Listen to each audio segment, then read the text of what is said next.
Assalamualaikum anak-anak hebat, apa kabar? Semoga semuanya dalam keadaan sehat dan gembira. Hari ini kita akan belajar bersama tema 1 subtema 2 hewan sahabatku pembelajaran yang ke-1.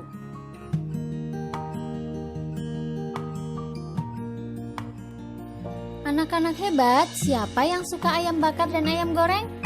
Wah, sama dong sama Bu Guru. Ayam adalah salah satu hewan yang dimanfaatkan telur dan dagingnya. Negara-negara di Asia Tenggara memiliki banyak jenis hewan. Beberapa di antaranya ada yang dijadikan sebagai makanan, simbol negara, atau dijadikan binatang peliharaan. Gajah putih dianggap suci oleh beberapa negara di Asia Tenggara seperti Myanmar, Kamboja, dan Thailand. Menjaga gajah putih adalah usaha yang sangat mahal karena pemiliknya harus menyediakan makanan khusus untuk gajah. Negara kita memiliki wilayah lautan yang luas.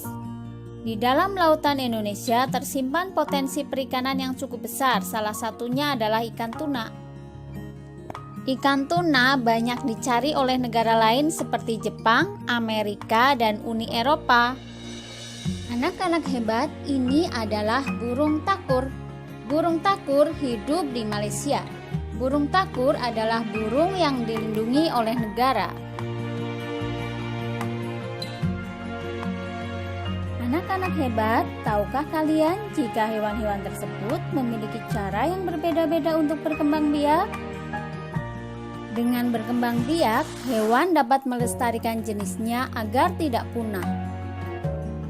Perkembangbiakan hewan secara generatif ada 3 macam. Yang pertama ovipar, artinya bertelur. Yang kedua vivipar, artinya melahirkan. Yang ketiga ovovivipar, artinya bertelur sekaligus melahirkan. Contoh hewan yang termasuk ovipar atau bertelur yaitu katak, ikan mas, merpati, elang, kupu-kupu, kadal, ular, dan penyu. Hewan yang berkembang biak dengan bertelur tidak mengandung dan tidak menyusui. Vivipar atau hewan yang melahirkan contohnya kucing, gajah, kambing, harimau, paus, dan lumba-lumba. Hewan yang berkembang biak dengan cara melahirkan akan mengandung dan menyusui anaknya atau disebut mamalia. Mamalia artinya hewan yang menyusui. Ciri lainnya yaitu memiliki rambut di tubuhnya untuk mamalia darat. Ovovivipar artinya bertelur sekaligus melahirkan. Jadi, hewan betina ovovivipar juga bertelur. Namun, telurnya tidak langsung dikeluarkan, tetapi berkembang di dalam tubuh induknya. Kemudian menetas di dalam tubuh induknya. Kalau sudah menetas, baru dikeluarkan. Ovovivipar contohnya ikan pari, ikan hiu, kuda laut, iguana, salamander, platypus, ikan gupi, sebagian jenis ular yaitu ular goa, ular kadut, anaconda dan ular piton, dan sebagian jenis kadal. Anak-anak hebat, perhatikan gambar-gambar hewan berikut ini. Kemudian kelompokkan berdasarkan cara perkembangbiakannya ke dalam diagram Venn seperti yang kalian lihat di layar. Kerjakan di buku tugas kalian. Hewan-hewan yang ada sangat membantu penduduk di kawasan Asia Tenggara dalam kegiatan ekonomi. Ikan dan hewan ternak banyak yang dijual dan dikonsumsi. Sebagian bahkan ada yang sampai mengekspornya ke negara lain. Kegiatan ekonomi suatu negara berkaitan dengan kondisi geografisnya. Mari kita simak tayangan berikut ini. Brunei Darussalam terkenal dengan kekuatan sumber daya alam berupa minyak bumi dan gas alam.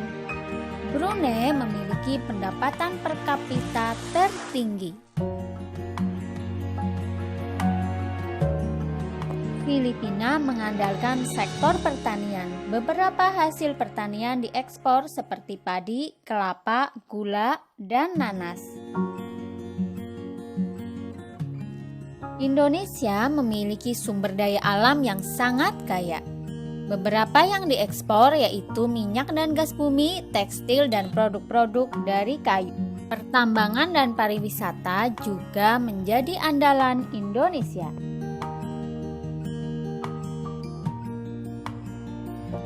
Negara Kamboja mengandalkan sektor pertanian di sepanjang aliran Sungai Mekong.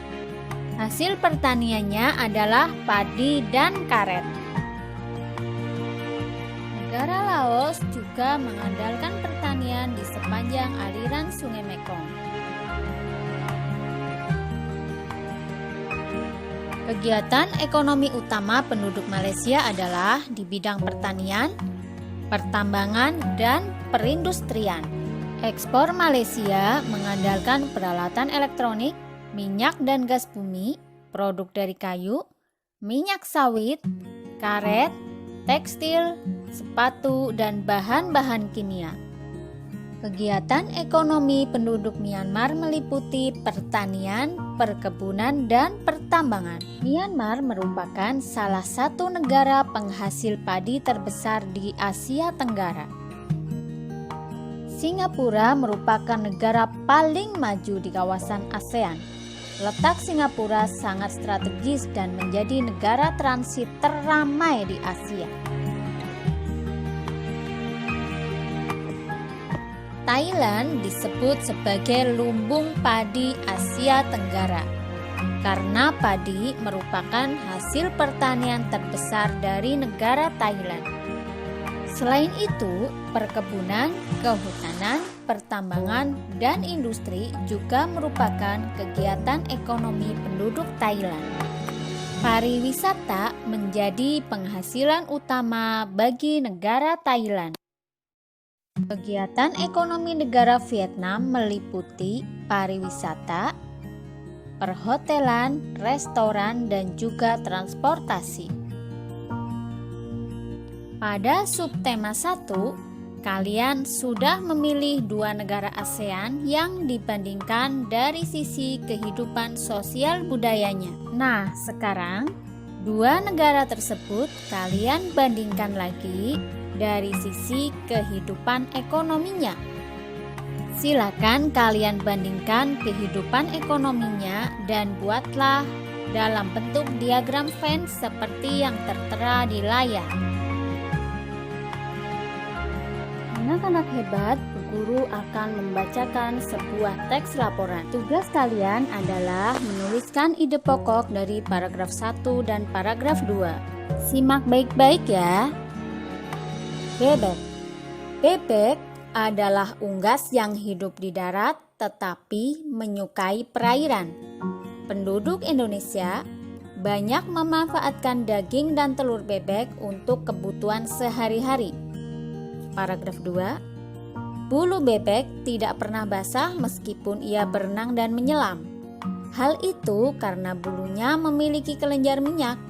Lapisan minyak berguna untuk membuat suhu tubuh bebek tetap hangat di malam hari. Anak-anak hebat, hari ini kita telah belajar tentang perkembangbiakan generatif hewan, kemudian tentang kehidupan ekonomi negara-negara Asia Tenggara, dan menemukan ide pokok paragraf dari teks laporan yang didengar. Alhamdulillah, pembelajaran hari ini telah selesai. Sampai jumpa besok. Wassalamualaikum warahmatullahi wabarakatuh.